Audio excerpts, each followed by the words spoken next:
Victorian elegance meets modern sophistication at this lavish Disney resort hotel.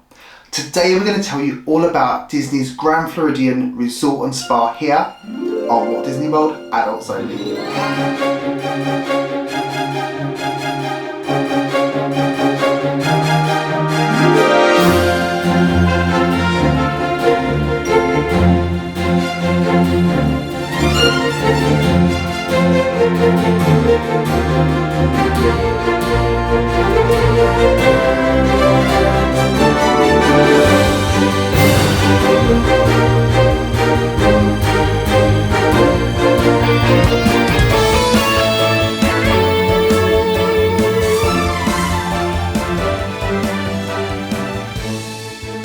Welcome Royal Highnesses, I'm Dan and you're watching Walt Disney World Adults Only, and today we are going to be talking about what I would describe as the most deluxe of all of Disney's deluxe resorts. Yes, we are going to Disney's Grand Floridian Resort and Spa. Completing the monorail resort series, as we already have videos on Disney's Polynesian and Disney's Contemporary, which I'll link down below. Today we are going to go and explore everything that the Grand Floridian has to offer. I will start us off with an overview of this resort, talking about the dining options, the transportation, the facilities and the amenities, and then I'll be joined by Carol, Taylor, Leanne, Helen, Eric and Natalie, who will each give you their impressions and experiences of this fancy resort. Before we start though, please click subscribe and then tell me in the comments down below what are your own impressions and experiences of this grand resort.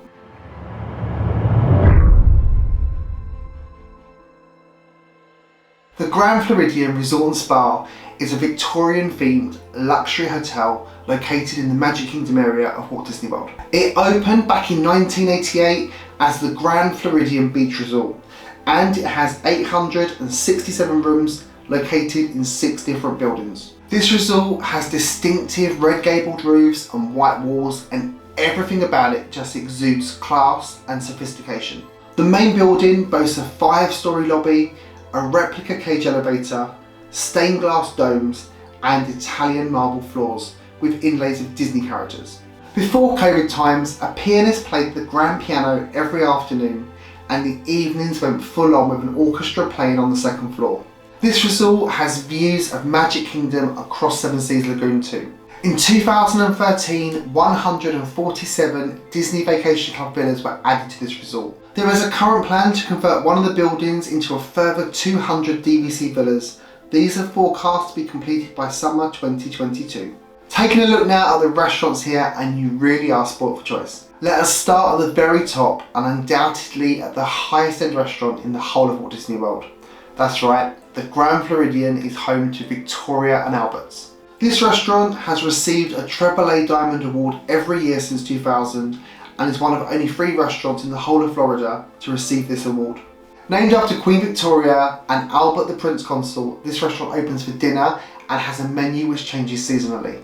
And this is the most expensive restaurant in the whole of Walt Disney World. Next, and with this setting the bar very high indeed, the Grand Floridian has 2 other signature fine dining restaurants, Narcoosee's and Citricos. These restaurants both only open for dinner, and when the Disney dining plan has been offered, these restaurants will cost 2 table service credits per person. Now Citricos has subtle Mary Poppins Returns touches and offers Floridian cuisine with Mediterranean flavours. Narcoosee's is situated on a small pier with Magic Kingdom firework views, and whilst it does offer some great meat options, this place is very well known for its fresh local seafood. For something a little less formal, the Grand Floridian also has 2 normal table service restaurants here as well. Now the Grand Floridian Cafe is just stunning. This is such an elegant little cafe serving some really tasty food. It is quintessentially quaint and actually very British indeed. The second table service restaurant is called 1900 Park Fare, and in normal times this was a buffet restaurant with character. Previously for breakfast you could meet Alice, Mad Hatter, Mary Poppins, Pooh and Tigger. And dinner was served with Cinderella, Prince Charming, Lady Tremaine and the Ugly Sisters, Drizella and Anastasia. And 1900 Park Fare is the restaurant where you can find that famous strawberry soup. So moving along, the Grand Floridian also has a garden view tea room where you can get afternoon tea. And I won't steal her thunder because Helen is going to tell you all about this a little bit later in this video. The quick service restaurant here is called Gasparilla Island Grill, and during normal times this is a 24-hour restaurant where you can get food day and night. And the Grand Floridian has a new lounge inspired by Beauty and the Beast and called the Enchanted Rose. Taylor will tell us all about this a little bit later.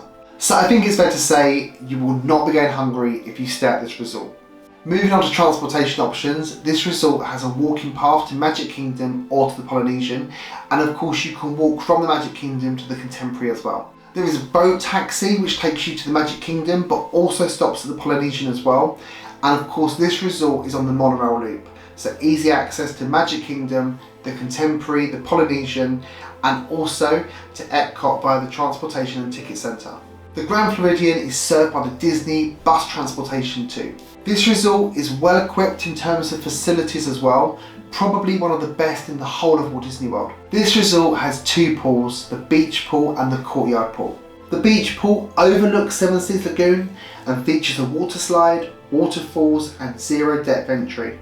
The courtyard pool is more for swimming and a little more serene and relaxing, and this pool also has a whirlpool spa. On the topic of spas, this resort has a fully equipped spa, a salon and a health club too. Looking at the price point to stay here, well, this really is top end. There is no nice way to say this, but you are looking at in excess of $600 per night. So get saving if you want to stay here. It is beautiful though. This resort also offers club level concierge rooms and suites and gives access to the prestigious Royal Palm Club Lounge. So I think that's all the basics covered. Do you have any questions thus far? If you do, pop them in the comments below and we will do our best to answer them.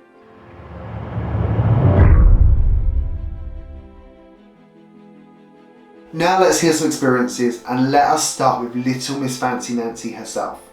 She hasn't stayed here yet, but she has dined in two of the restaurants and she has been to that Enchanted Rose Lounge that I mentioned earlier.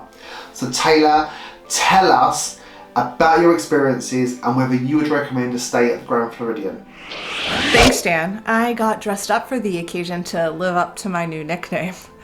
I have only recently made the Grand Floridian one of the must-do stops on my Disney vacations, and I really enjoyed all of my visits there. This resort is beautiful inside and out. The grounds are stunning with absolutely perfect landscaping, and the lobby is so beautiful and tall and grand, really living up to its name. And I know that you call me fancy, but I'm not really fancy, and I don't feel like I fit in there. I feel like when I'm there, I'm like faking it. And I'm always worried that the people that are there are just judging me, knowing that I don't belong. I know that's everyone's on their vacation and not paying attention to anyone else, but I'm a little paranoid, okay? Those feelings don't stop me from visiting, and I have been twice in my last few trips, both for dining. In 2019, Jake and I went for breakfast to 1900 Park Fair.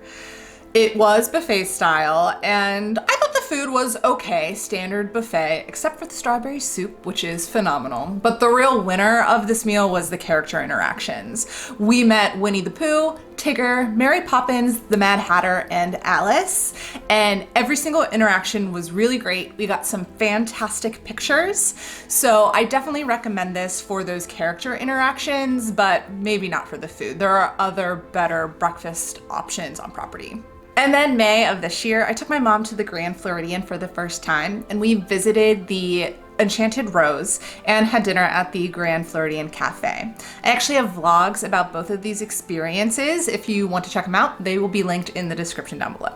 I won't go super in depth because you can see what I thought of both of these places in those vlogs, but I'll tell you a little bit about them. The Enchanted Rose is definitely stunning. It's a nice size lounge with a lot of seating, but it's very expensive. You do not get a lot to drink for the $18 or $19 their signature drinks cost. So I think it's worth going to check out, but be willing to pay a little hefty price when you're done. And then our dinner at the Grand Floridian Cafe was good. The food was nice. I found it a little bland, but my mom's meal was fantastic. I thought the restaurant itself is cute, but it's not really my aesthetic, and I won't be rushing back there anytime soon. But it is a really nice option if you're at the Magic Kingdom, and it's not too pricey, so I think it's worth a visit as well.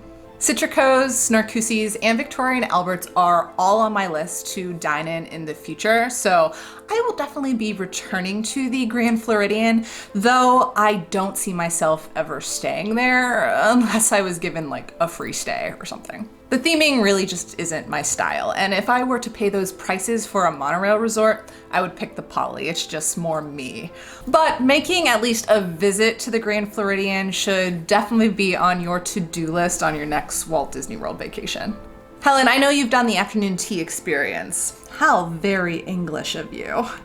Can you tell us a little bit about that, and would you like to stay here? Thanks, Taylor. Yes, I guess afternoon tea is a pretty English thing to do.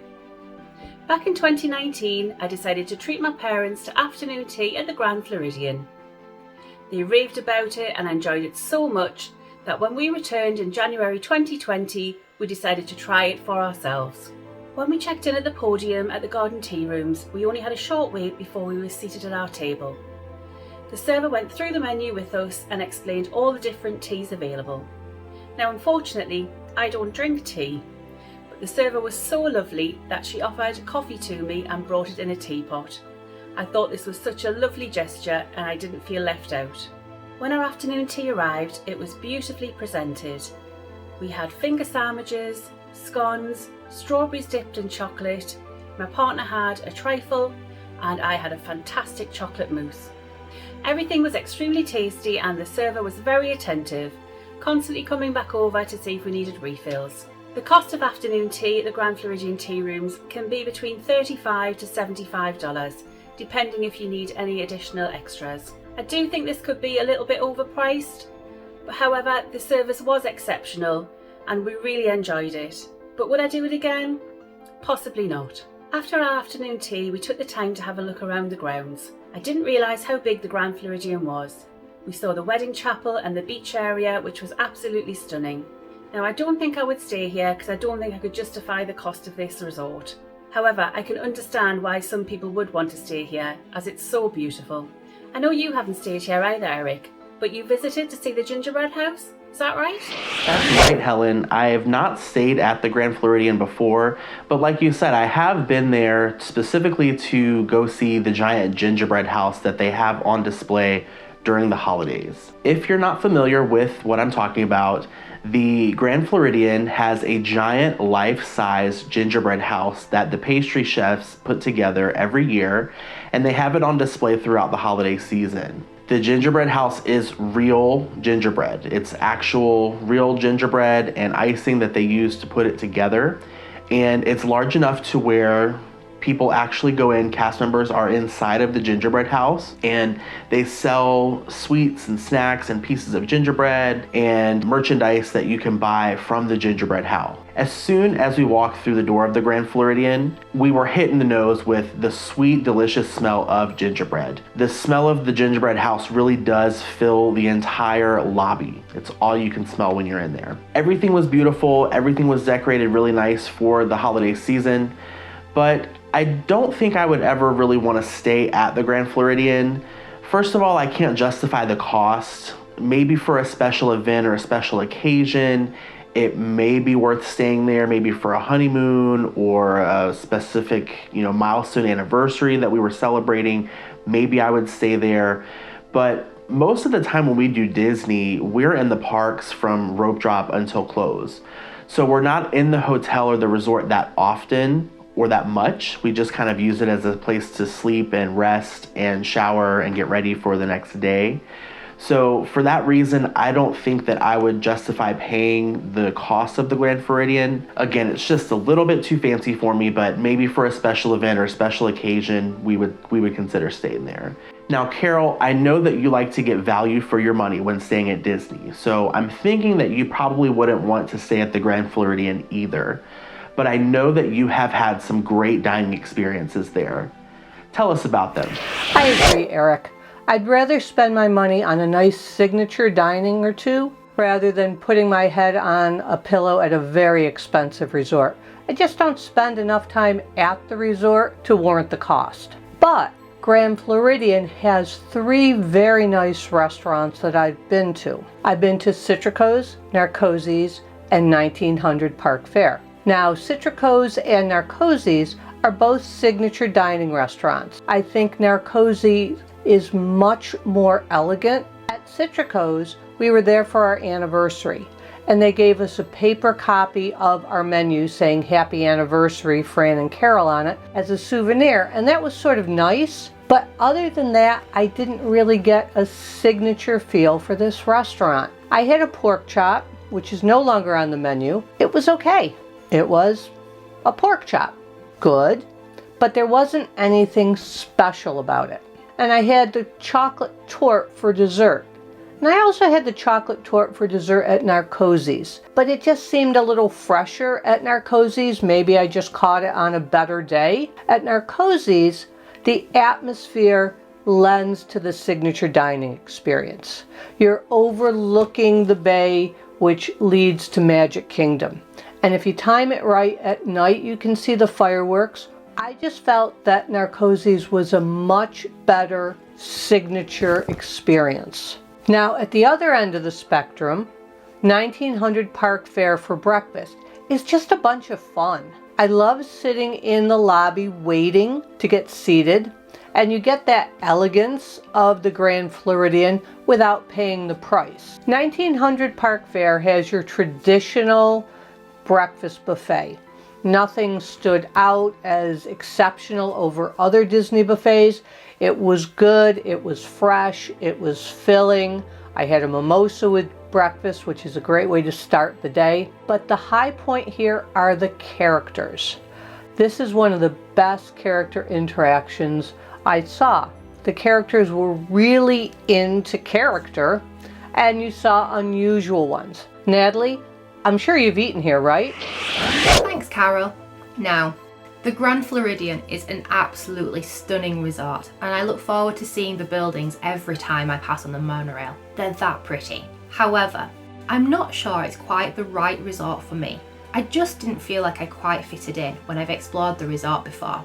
I've been to the Grand Floridian to visit for breakfast at 1900 Park Fair, which is also very good, and I highly recommend it. The lobbies were beautiful, the building and architecture amazing. It couldn't get any prettier than this, but it's just not quite me. I don't think I can fully cast judgment until I've actually stayed there. Now, Leanne, I know you rate 1900 Park Fair as the best character meal on property, but would you stay at the Grand Floridian? Thanks, Natalie. I love 1900 Park Fair. It's one of my favourite character dining experiences on property. We went to 1900 Park Fair for breakfast in 2016. There was 4 adults. The breakfast juice is so lovely. I wish I could get it here. One of the things that really stuck in my head about that dining experience was, one, how amazing is Tigger? How much does he just throw himself out there? He's just incredible. And 2, they had some form of glazed ham or gammon in my world, and it was so delicious. Like, who needs bacon? When we did 1900 Park Fair, I was with my grandparents, and my grandma gave me my love of Disney. So staying at the Grand Floridian is definitely at the top of my list. I would love to go and stay with my grandma for 2 weeks and do everything Disney, just like the old days. I absolutely love the theming of the Grand Floridian. It's absolutely beautiful. The gardens are stunning, and who doesn't love a monorail? Dan, I'm really shocked you've never stayed here. You love a deluxe resort. This must be on your list. Thank you, Leanne. It most definitely is on my list. I remember way back in 1994, I was a teenager. It was my first visit to Walt Disney World, and I was on the monorail with my mum, my dad and my brother. As the monorail approached the Grand Floridian, I literally gasped. I remember thinking how perfect and grand it looked. Everything just looked so special. And I turned to my parents and I said, one day I'm going to stay there. It's been an ambition ever since then, and one day I will stay. When I booked my 2020 trip, which had to be cancelled, I booked through David's DVC Rentals, and my first choice was the Grand Floridian. I particularly wanted a lake view, but they couldn't get me a lake view at the Grand Floridian, but they could at the Polynesian.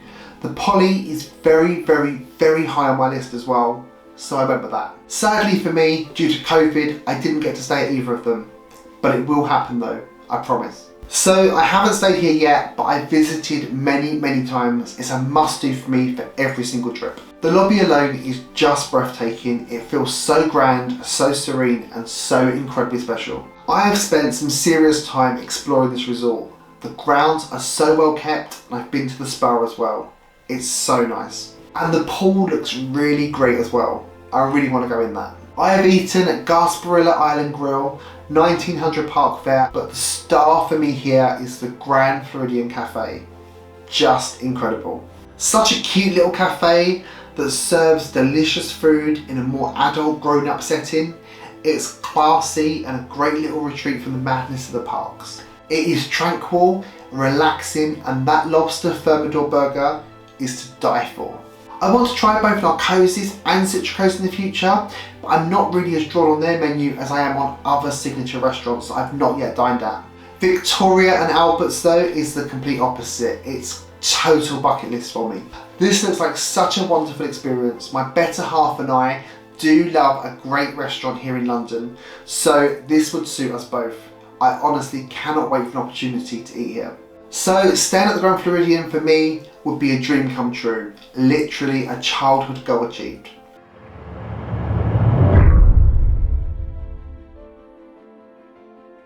So that is Disney's Grand Floridian Resort and Spa and our thoughts.